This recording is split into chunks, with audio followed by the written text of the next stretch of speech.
எல்லாருக்கும் வணக்கம். இந்த வார பலன் பார்க்க போகிறோம். இந்த வார பலன் வந்து என்னையிலேருந்து ஸ்டார்ட் ஆகுதுன்னா 29/7/2024 4/8/2024, அதாவது திங்கள் முதல் ஞாயிற்கான பலன் நம்ம இன்னைக்கு பார்க்க போகிறோம். அதாவது ஆடி மாதம் 13லேருந்து ஆடி 19 வரைக்கான பலன். இந்த வார பலனில் நம்ம முதல் பார்க்க போகிறது எந்த ராசின்னு பார்த்தீங்கன்னா மேஷ ராசி. மேஷ ராசிக்குன்னு ஒரு சில சிறப்புகள் இருக்கு. என்னன்னா மேஷ ராசியோட அதிபதியானா செவ்வாய் பகவான். செவ்வாய் வந்து பார்த்தீங்கன்னு வச்சுக்கோங்களேன், செவ்வாய் வந்து போர்க்காரகன், அதாவது போர் தலைவருங்கிற மாதிரி கிரகங்கள் ஒருத்தர்.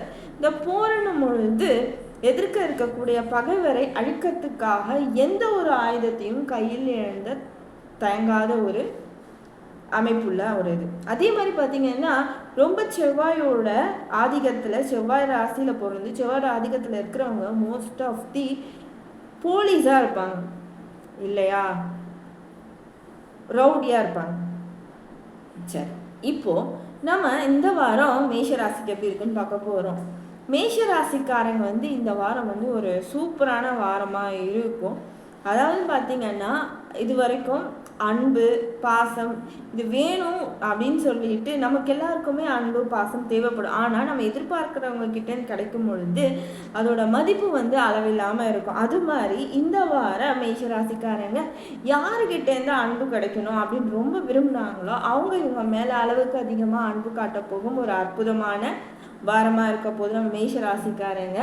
அதே மாதிரி பார்த்திங்கன்னா இந்த வெள்ளிக்கிழமை கொஞ்சம் உஷாராக செயல்பட வேண்டிய நாளாக இருக்குது.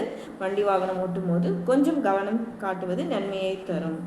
ரிஷபராசி அன்பர்களே, சுக்கிரனின் ஆதிக்கத்தில் வரக்கூடிய ரிஷபராசி அன்பர்களே, ரிஷபராசிக்காரங்க வந்து மோஸ்ட்லி கலைத்துறையில் ஆர்வமாக இருப்பாங்க. இல்லை நான் கலைத்துறை ஆர்வமாக இல்லைன்னா ராசி அதிபதி வந்து 4, 8, 6 அது மாதிரி மருகஸ்தானத்தில் போய் உட்காரும் பொழுதும் இல்லை வந்து பகைவர் வீட்டில் இருக்கும் பொழுதோ அப்போது என்ன ஆகும்னா கலைத்தொழிலில் பிரச்சனை வரும். ஆனால் ராசி அதிபதி சுத்தமான ஒரு இடத்துல உட்காரும் பொழுது கலைத்துறையில் கண்டிப்பாக சாதிக்கக்கூடிய ஒரு ராசி தான் வந்து நம்ம ரிஷபராசி. ரிஷபராசி அன்பர்களுக்கு இந்த வாரம் எப்படி இருக்க போகுதுன்னா ஒரு அற்புதமான வாரம்னே சொல்லலாம். இந்த வாரம் பல நாள் தடைப்பட்ட ஒரு விஷயம் நிறைவேற போகுது. நீங்கள் வந்து என்னென்னா ஒரு கோல், ஒரு விஷயம் நடக்கணும்னு பல நாள் போராடிட்டு இருக்கீங்க, அது தடைப்பட்டே இருக்குது, நடக்காதோ அப்படின்னு நினச்சிட்டு இருக்கக்கூடிய ஒரு விஷயம் இந்த வாரம் நடந்து உங்களை மகிழ்விக்க போகும் ஒரு அற்புதமான ஒரு வாரமாக இருக்கும். உங்கள் மனமும் உடலும் இளைப்பாறக்கூடிய ஒரு நல்ல வாரமாக இருக்கும் இந்த வாரம். அடுத்து மிதுன ராசி அன்பர்களே, மிதுன ராசி அன்பர்கள் வந்து புதனின் ஆதிக்கத்தில் உள்ள ராசி. புதன் வந்து யாருன்னு பார்த்தீங்கன்னா மிதுன ராசியோட அதிபதி. மிதுன ராசிக்காரங்க கண்டிப்பாக படிப்பாளியாக இருப்பாங்க. எந்த ஒரு தொழிலையும் கிளியராக கற்றுட்டு வேலை செய்யக்கூடிய ஒரு சூப்பரான ஒரு ராசிக்காரங்க தான் இந்த மிதுன ராசி அன்பர்கள். ஆனால் அதுவே புத பகவான் அசுப கிரகம் கூட சேரும் பொழுதோ இல்லை மறைவுஸ்தானத்தில் இருக்கும் பொழுதோ அவரோட வீரியம் குறைஞ்சி கலை, அதாவது இந்த படிப்பே வந்து வராமல் கஷ்டப்படுறதுக்கான வாய்ப்புகள் நிறையவே இருக்கும் மிதுன ராசி அன்பர்கள். சரி, இந்த வாரம் எப்படி இருக்கும் அப்படின்னு பார்த்தீங்கன்னா இந்த வாரம் கொஞ்சம் இல்லை நிறையவே அலைச்சல் மிக்க வாரமாக தான் இருக்கும். வாழ தொடக்கத்திலேயே வந்துட்டு வெளியூர் பிரயாணங்கள், அதே மாதிரி பார்த்தீங்கன்னா சில செலவுகள் வந்து உங்களை வந்து கஷ்டப்படுத்திட்டே இருக்கும். அதுக்கு 2-3 நாள் கழித்து உங்களுக்கு வந்து இந்த வாரம் வந்து கொஞ்சம் மகிழ்ச்சியான வாரமாக இருக்கும். சரிங்களா? அடுத்து கடகராசி அன்பர்களே, கடகராசி அன்பர்களுக்கு வந்து சிறப்பு என்னன்னு பார்த்தீங்கன்னா இப்போ வந்து எல்லா கிரகங்களுமே 2 வீடு வச்சுருக்கும். ஆனால் இந்த சூரியனும் சந்திரனும் மட்டும் ஒரு வீடு தான். அப்படி இருக்கும் பொழுது சந்திரனோட ஒரே வீடான கடகராசியில் பிறந்தவர்கள் வந்து பார்த்திங்கன்னா சந்திரனோட குணம் அதிகமாகவே இருக்கும். எப்படின்னு பார்த்தீங்கன்னா சந்திரன் எப்படி தேயவும் வளரும் செய்கிறாரோ அதே மாதிரி பார்த்தீங்கன்னா இவங்களோட மனநிலையில் மாற்றங்கள் வந்து கொண்டே தான் இருக்கும். எப்பேற்பட்ட கடகராசிக்காரங்களாக இருந்தாலும் அவங்களோட மனம் வந்து மனமாற்றம் என்பது இருந்துகிட்டே இருக்கும். அதாவது ஓவர் திங்கர்ஸ்னு கடகராசிக்காரங்களை ஓப்பனாகவே சொல்லலாம். ஸோ அப்படியாப்பட்ட கடகராசிக்கு இந்த வாரம் எப்படி இருக்க போகுது அப்படின்னு பார்த்தீங்கன்னா மிகவுமே அற்புதமான வாரமாக இருக்க போது. நினைச்சதை விட சில அற்புதமான விஷயங்கள் நடந்து உங்களை மகிழ்விக்க போகும் அற்புதமான விஷயம். அப்படி இருந்தாலுமே உங்களோட மனசுக்குள்ள சில சஞ்சலங்கள் ஓடிட்டு இருக்கும், கவலைகள் ஓடிட்டு இருக்கும். இறை வழிபாடோட இந்த வாரத்தை செயல்படுத்துங்க, நல்ல வாரமாகவே இருக்கும். சிம்ம ராசி அன்பர்கள், அடுத்து மிக சிறப்பு மிக்க ஒரு ராசி எதுன்னு பார்த்தீங்கன்னா சிம்ம ராசி. ஏன்னு பார்த்தீங்கன்னா சூரியனும் சந்திரனுக்கும் ஒரு வீடு தான். அப்படி சூரியனோட வீடா திகழக்கூடிய சிம்ம ராசிக்காரங்க, ஏன் சிம்ம ராசிக்காரங்களை பார்த்தா அவங்க வீரியம் மிக்கவர்கள் அப்படின்னு சொல்றாங்கன்னா, சூரியன் மிகவும் வீரியம் மிக்கவர். 7 குதிரைகள் பூட்டிய தேரில் வலம் வரக்கூடிய சூரிய பகவான், அதாவது எல்லாத்துக்குமே அவர் தான் மூலாதாரம். ஸோ அப்படி இருக்கும்போது அந்த சிம்ம ராசியில் பிறந்தவங்களோட ஆக்டிவிட்டி எப்படி இருக்கும் பார்த்தீங்கன்னு வச்சுக்கோங்களேன், எல்லாத்துலேயுமே பர்ஃபெக்டாக இருப்பாங்க. எந்த ஒரு விஷயத்துலையும் இல்லாமல், வேலையாக இருக்கட்டும், பாசமாக இருக்கட்டும், எல்லாத்துலேயும் இருக்கும். ஆனால் அவங்களோட கோபம் சுள்ளுன்னு இருக்கும். எப்படி சித்திரை வெயிலில் சூரியன் நம்மளை சுட்டெரிக்கிற மாதிரி இருக்கும். அது சில சமயம் பேசும்பொழுது நம்மளை சுட்டெரிக்கிற மாதிரி இருக்கும். அதனால ஒரு சிலருக்கு சிம்மராசிக்காரங்களை பிடிக்காது. தாண்ட எண்ணத்தோடு செயல்படுறதுனால அவங்கள நிறைய பேருக்கு பிடிக்கிறதுக்கான வாய்ப்புகள் குறைவாகவே இருக்கு. ஆதிக்கம் செலுத்தணுன்ற எண்ணம் அடிப்படையிலே இருக்கும். பட் அவங்க சூரியன் இருக்கக்கூடிய இடத்த பொறுத்து தலைமை பதவி வகிக்கிறதோ இல்லை தலைமை செயல்பாடுல இருக்கிறதோ மாறுபடும். ஆனால் சூரியன் நீசஸ்தானத்தில் உட்காரும் போதோ பகைவரோட பார்வையில் படும் பொழுதோ அந்த சிம்ம ராசிக்கான வீரியம் குறைஞ்சு பார்த்தீங்கன்னா கஷ்டங்களை கொடுக்கும். சரி, இந்த வாரம் எப்படி இருக்க போகுது அப்படின்னு பார்த்தீங்கன்னா, இந்த வாரம் அற்புதமான வாரமாக தான் இருக்கும். ஆனால் புது முயற்சிகள் எதுவும் செய்யாதீங்க, அவ்வளோ பர்ஃபெக்டாக வராது. அதே மாதிரி பார்த்தீங்கன்னா வீண் விவாதங்களை தடுப்பது நன்மையை தரும் இந்த வாரம் சிம்ம ராசிக்காரங்களுக்கு. அடுத்து கன்னியா ராசி அன்பர்களே, புதனின் வீடு. நம்ம மிதுனமும் புதனோட வீடு தான், கன்னி ராசியும் புதனோட வீடு தான். புதனோட வீட்டில் ஆதிக்கத்தில் இருக்கக்கூடிய இந்த கன்னியா ராசி அன்பர்கள் அதாவது கல்வி கேள்வியில் சிறந்து விளங்குவார்கள். ஆனால் இவங்களுக்கு என்னன்னா, இவங்க நினைச்சது நடக்கணும், எல்லாருமே இவங்களுக்கு நினைச்ச மாதிரி இருக்கணும், இவங்களோட விருப்பத்துக்கு இருக்கணுன்றது இவங்களோட ஆசையாகவே இருக்கும்.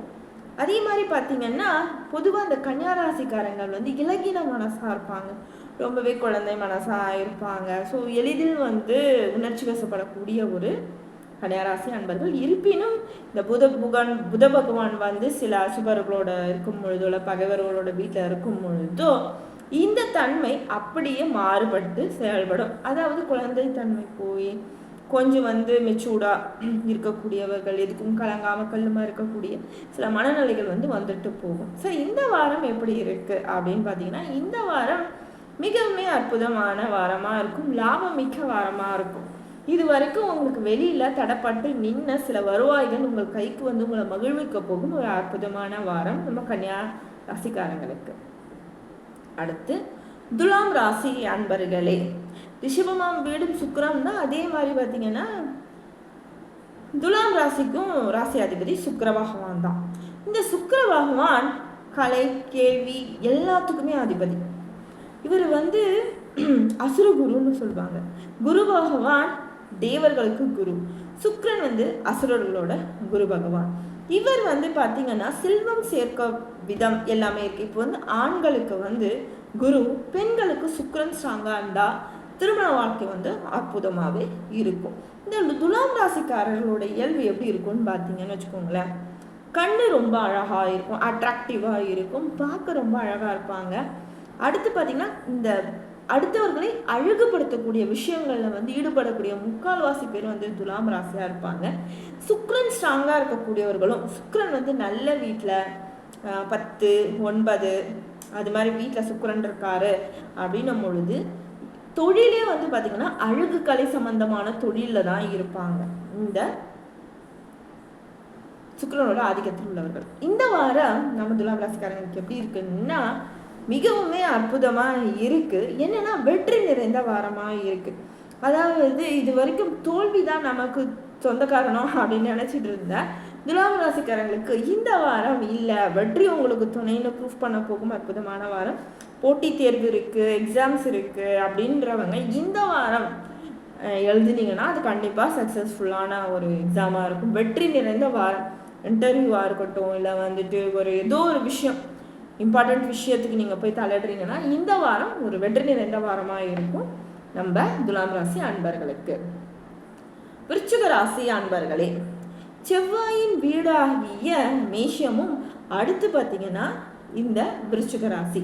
விருச்சிக ராசிக்காரங்களோட அதிபதியும் செவ்வாய் பகவான் தான். அதே மாதிரி தான் செவ்வாய் வந்து நல்ல ஒரு ஸ்தானத்தில் இருக்காரு, 9, 10ன்ற இடத்துல வந்து செவ்வாய் இருக்காருன்னு பொழுது இந்த விருச்சிக ராசிக்காரங்க வந்து இந்த சயின்ஸ் சம்மந்தமான படிப்பு படிப்பாங்க. அதாவது பார்த்தீங்கன்னா மெடிக்கலாக இருக்கலாம், இல்லைனா வந்துட்டு சயின்ஸ் ரிலேட்டட், கெமிஸ்ட்ரி, ஃபிசிக்ஸ், ஏதோ ஒரு வகையில் வந்துட்டு ரிலேட்டடாக இருப்பாங்க, இன்ஜினியர்ஸாக கூட இருப்பாங்க. அதே வந்து அவர் வந்து பகைவர் வீட்டில் இருக்காரு, இல்லை நீசப்பட்டு இருக்காருன்னு பொழுது அது உல்டாவாக போய் என்ன ஆகும்னா ரவுடியாக போகிறதுக்கு வாய்ப்பு இருக்குது. அதாவது வந்து இப்போ மெடிசன், இப்போ வந்து கஞ்சா விற்கிறாங்கன்னா மோஸ்ட்லி வந்து செவ்வாய் கெட்டவர்கள் வந்துட்டு இது மாதிரி தவறான தொழில் ஈடுபட வாய்ப்புகள் இருக்கு. ஆனால் செவ்வாய் வணங்கும் பொழுது நமக்கு சில நன்மைகள் உண்டு. சரி, இந்த வாரம் எப்படி இருக்கு நம்ம விருச்சிக ராசி அன்பர்களுக்கு? விருச்சிக ராசி அன்பர்களுக்கு இந்த வாரம் மிகவும் மகிழ்ச்சி நிறைந்த வாரமா இருக்கும். சோகத்துக்கு நான் தான் தங்கச்சியோ இல்லை சோகத்துக்கு நான் தான் அண்ணனோ அப்படின்னு கவலையில வந்து தோண்டு போயிருந்த இந்த விருச்சிக ராசி அன்பர்களுக்கு இந்த வாரம் மகிழ்ச்சி நிறைந்த வாரமா இருக்கும். உங்களுக்கு எதெல்லாம் நடந்தால் மகிழ்ச்சியோ அது மாதிரி சில மகிழ்ச்சியான விஷயங்கள் நடந்து உங்களை மகிழ்விக்க போகும் ஒரு அற்புதமான வாரமாக இருக்க பொழுது இன்ப சுற்றுலாக்கள் போகிறதுக்கு வாய்ப்புகள் இருக்கு, பிடித்த இடத்துக்கு போகிறதுக்கு நிறைய வாய்ப்புகள் இருக்கு. அடுத்து நம்ம பார்க்க போறது தனுசு ராசி. தனுசு ராசியோட அதிபதி யாருன்னா குரு பகவான். எல்லாருமே குரு பகவானை வந்து ஒரு ஃப்ரெண்டாக தான் பார்ப்பாங்க. என்னன்னு பார்த்தீங்கன்னா கல்யாணமா குரு, வேலையா குரு, அதே மாதிரி பார்த்தீங்கன்னா தொழிலா குரு. குரு பகவான் என்பது வந்து ஏன் குரு அவ்வளோன்னா அவர் வந்து நமக்கெல்லாம் பாடம் கொடுக்கக்கூடிய குரு பகவான், அது தேவர்களுடைய குருமார். ஸோ அப்படி இருக்கும்பொழுது அவர் உட்காரும்போது அவர் பார்வைப்பட்டாலே நமக்கு வந்து நன்மையாக நடக்கும். இப்போ வந்து அவர் இருக்கிற வீடுன்னு இல்லை, அவரோட பார்வைப்படக்கூடிய வீடுகளுக்குமே நன்மைகள் உண்டு. இப்போ அசுபர் உட்காந்துட்டு இருக்கு, ஐயோ கெட்டதோ அப்படின்னு யோசிக்கும் போது இவரோட பார்வைப்படும் போது கெட்டு போயிடும். அதே மாதிரி கிரக நிலைகள் மாறும்பொழுது, தசாபுத்தி மாறும்பொழுது இவரோட தசாபுத்தியில நல்லது. ஆனால் இவருமே சில சமயம் கெடுதலாம் நினைப்பாரு. அது டீட்டெயிலாக நான் வீடியோ போடுறேன். இந்த வாரம் தனுசு ராசிக்காரங்களுக்கு எப்படி இருக்கு அப்படின்னு பார்த்தீங்கன்னா மிகவும் அற்புதமான வாரமாக இருக்க போகுது. திருவிழாக்கள், அதாவது மற்றவங்களுக்கு தான தர்மம் செய்யறதுல வந்து இந்த வாரம் வந்து நான் சளைச்சு வரலன்னு ப்ரூவ் பண்ணுறாம தனுசு ராசி நண்பர்கள் வந்து நிறைய தான தர்மம் பண்ணுறது, எல்லாருக்கும் உணவு அளிக்கிறது, அது மாதிரி விஷயங்களில் ஈடுபடுறது, பொது விழாக்களை தலையிடுறது, இது மாதிரி சில விஷயங்களில் தலையிட்டு முதன்மைத்தன்மை, அதாவது இந்த ஷால்லாம் போட்டுவாங்களா அது மாதிரி தலைமை ஏற்கக்கூடிய விஷயங்கள் இந்த வாரம் நடக்கும் நம்ம தனுசு ராசி அன்பர்களுக்கு. அடுத்து மகர ராசி அன்பர்களே. மகர ராசி அன்பர்கள் மிகவும் சிறப்பான ராசி. நிறைய பேர் சொல்லுவாங்க மகர ராசி. உண்மை என்னன்னா மகர ராசி இருக்கிறதுல ஒரு அற்புதமான ராசி. என்னன்னா இத்தனை கிரகங்கள் இருக்கு. இந்த ராசியோட அதிபதியானா சனி பகவான். சனி பகவானை நம்ம என்னன்னு சொல்லுவோம்? பகைவர், அதாவது அசுரர், தேவர் இல்லை, சுபகிரகம் இல்லை, சுபகிரகம். ஆனால் உண்மை என்னன்னா இந்த மேஷ ராசியில பிறந்தவங்க தான் தேவர் குணங்கள் அப்படியே இருக்கும். மற்றவங்க நன்மை செய்யணும், மற்றவங்க நல்லா இருக்கணும். 3 நட்சத்திரமாகவே இருக்கட்டும், சதயமா இருக்கட்டும், திருவோணமா இருக்கட்டும், அவிட்டமா இருக்கட்டும், அவங்க என்ன பண்ணுவாங்கன்னா மற்றவங்க நல்லா இருக்கணும் அப்படிங்கிற எண்ணம் ஓட்டத்துல இருக்கும். மகர ராசி அன்பர்கள் எப்படின்னு வச்சுக்கோங்களேன், ஒருத்த வந்து பசிக்குதுன்னு கேட்கறான், யோசிக்காம உதவக்கூடியவர்கள் இந்த மகர ராசி அன்பர்கள். ஆனா மகர ராசியோட அதிபதி யாரு? சனி பகவான். அப்போ சனி பகவான் எல்லாருக்குமே நன்மை தரக்கூடியவர் தான், சரிங்களா? ஆனா அவர் வந்து தர்மருக்கு இணையானவர். தவறு செஞ்சா தண்டிக்கணும், ஈஸ்வரனோட பேரே தண்ணில் வச்சிருக்காரு. அப்ப என்ன பண்ணுவாங்க, தவறு செஞ்சிருக்க தண்டனை அனுபவி, தவறுக்கான தண்டனை தராரு. எல்லாருமே வந்து சனியோட பதத்துல மாட்டிட்டு முடிக்கிறது இல்லை. நிறைய பேர் தப்பிச்சு நிம்மதியா இருக்காங்க. போன ஜென்மத்துல பண்ண பாவ புண்ணியங்கள்ல கணக்கு போட்டு கணக்குவாதியான்னு சொல்லலாங்க சனி பகவான். கணக்கு போட்டு அக்யூரேட்டா பனிஷ்மெண்ட் கொடுக்கறதுல வந்து சனி பகவான் அடிச்சுக்க ஆள் கிடையாது. அப்பேற்பட்ட ஒரு சனி பகவான் அதில் மகர ராசிக்காரங்க மிகவும் சிறப்புடையவர்கள். யாரை நம்பலாம்னா மகர ராசிக்காரங்க நம்மள எல்லாம் நல்லா இருக்கணும்னு நினைக்கக்கூடிய ஒரு அற்புதமான ராசி. இந்த ராசி இந்த வாரம் எப்படி இருக்குன்னு நம்ம பார்க்க போகிறோம். மகர ராசி அன்பர்களுக்கு இந்த வாரம் கொஞ்சம் மனக்கலக்கங்கள் வந்துட்டு போகக்கூடிய வாரமாக இருக்கும். ஒரு ஃபஸ்ட்டு 2 days கொஞ்சம் மனக்கலக்கங்களாக இருக்கும், கவலையாக இருக்கும். ஏன் கவலை இருக்குன்னு தெரியாமல் கவலைப்படக்கூடிய நாளாக இருக்கும். அதுக்கு 3 4ஆம் தேதியிலேருந்து உங்களுக்கு வந்து மகிழ்ச்சிகள் போக நாளாக இருக்கும். அதாவது நினைச்சது நடக்கும். இந்த வீண் செலவுகள் வந்து இருக்கும், கவலை தரும். ஸோ அதெல்லாம் குறைந்து உங்களை மகிழ்விக்க போகும் வாரமாக தான் இருக்க போகுது இந்த வாரம். அடுத்து கும்பராசி அன்பர்களே, நான் என்ன விஷயங்கள்லாம் மகர ராசிக்கு சொன்னேனோ அதுவுமே கும்பராசிக்கு பொருந்தும். கும்பத்தோட அதிபதியும் சனி பகவான் தான். ஆனால் என்னன்னா குணமாற்றங்கள் உண்டு. இப்போ கும்பராசிக்காரங்களுக்கு வந்து சுயநலம் என்பது கொஞ்சம் தூக்கலாக இருக்கும். செல்ஃப் ரெஸ்பெக்ட்டுங்கிறது வேற. ஒருத்தவங்க வந்து நம்மளை மதிக்கணுங்கிறது என்னை வந்து கண்டிப்பாக மதிச்சு தான் ஆகணுங்கிறது வந்துட்டு அது கொஞ்சம் ஓவரான ஒரு விஷயம் தான். அப்படி தான் நினைப்பாங்க. அதாவது தேவையில்லாத மரியாதை தரணும், தேவையில்லாமல் ஒரு பண்ணணும். அதாவது பார்த்திங்கன்னா கும்பராசிக்காரங்க வந்து ரொம்ப செல்ஃபிஷாக இருப்பாங்க. தான் யோசிக்கக்கூடிய மனநிலை வந்து இந்த கும்பராசிக்காரங்களுக்கு உண்டு. இருப்பினும் சனியோட ஆதிக்கத்தோட வீட்டில் இருக்கும் பொழுது சில நன்மைகள் உண்டு. என்னன்னா இவங்கெல்லாம் வந்து செல்லக்குட்டிங்க. இந்த 7 நாட்டு சனிக்கு அப்புறம் வந்து சனி தசைக்கெலாம் அவங்க வந்து செல்லக்குட்டிங்க. இவங்கள வந்து சனி பகவான் வந்து ரொம்ப பாதிக்க மாட்டார். அப்படியே லைட்டாக டச் பண்ணிட்டு போயிட்டே இருப்பார். அப்பேற்பட்ட கும்பராசிக்காரங்களுக்கு இந்த வாரம் எப்படி இருக்குது அப்படின்னு பார்த்தீங்கன்னா, இந்த வாரம் உடல் உபாதைகள் வந்து கொஞ்சம் உருட்டிட்டு போகக்கூடிய ஒரு வாரமாக இருக்க போது ஹெல்த்தில் கான்சென்ட்ரேட் பண்ணுங்க. நல்ல ஃபுட்டாக எடுத்துக்கோங்க. எந்த ஃபுட்டு ஒத்துக்குமோ அதை மட்டும் சாப்பிடுங்க. அன்வான்ட் ஃபுட் சாப்பிடாதீங்க. கிடைக்குதுன்னு எதையும் தின்றாதீங்க.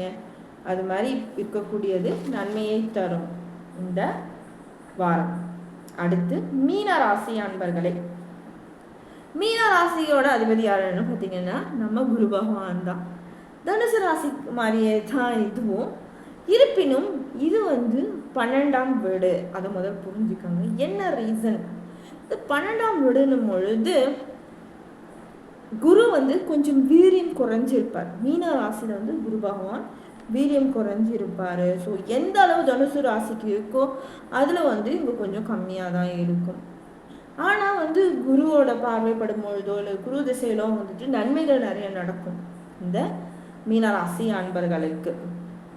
ஆனால் மூல திருக்கோணத்தில் இருக்கனால எடுத்த காரியம் எடுத்த வேலையில் முடிக்கக்கூடிய ஒரு அப்போ அவருக்கு இந்த மீனராசிக்கு உண்டு. சரி, இந்த வாரம் எப்படி இருக்க போகுது? அதே தான், எடுத்த விஷயத்தை முடிக்கக்கூடிய ஒரு வாரமாக இருக்க போகுது. தொட்டது தொடங்க போகும் ஒரு அற்புதமான வாரமாக இருக்க போகுது மீன ராசி அன்பர்களுக்கு. எப்படி சொல்றது, ஒரு விஷயம் நடக்குமான்னு யோசிச்சுட்டு இந்த வாரம் நிறைவேற்றக்கூடிய ஒரு வாரமாக இருக்கும். ஸோ இந்த 12 ராசிக்குமே ராசி பலன் சொல்லிட்டேன். இது உங்கள் வாழ்க்கையில் எந்த அளவு பொருந்தி வருது? பிடிச்சிருந்தா கண்டிப்பாக ஷேர் பண்ணுங்கள், சப்ஸ்கிரைப் பண்ணுங்கள். ஜாதகம் பார்க்கணுமா கம்யூனிகேட் பண்ணுங்கள். கண்டிப்பாக நல்ல முறையில் ஜாதகம் பார்த்து தரப்படும். நன்றி.